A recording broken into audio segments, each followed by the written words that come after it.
آج آپ زندہ ہیں مگر تھوڑی دیر کے لیے اپنے آپ کو قبر والوں میں شمار کریں، کیونکہ قبر والا اپنے عمل کو ذرا برابر زیادہ نہیں کر سکتا اور اس کا مہلت عمل ختم ہو جاتی ہے۔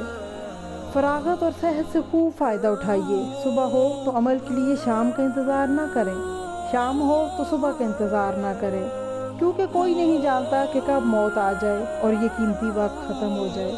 یہ ضائع کیا ہوا وقت ایک تکلیف دہ حسرت اور پچھتاوا بن جائے گا۔ یہ ضائع کرنے اور فضول کاموں میں گزارنے کا وقت نہیں ہے، یہ کمائی کا وقت ہے۔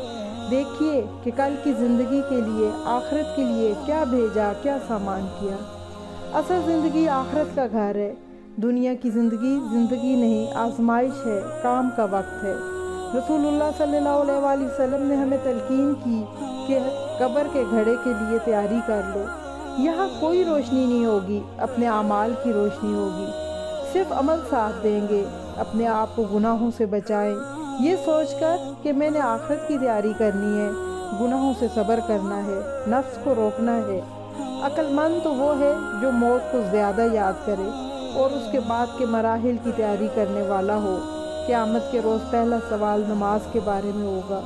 نماز سے دن کا آغاز کریں، نماز کو پہلی ترجیح بنا لیں اور نمازوں کے اوقات کے مطابق ہی اپنا ٹائم ٹیبل بنا لیں۔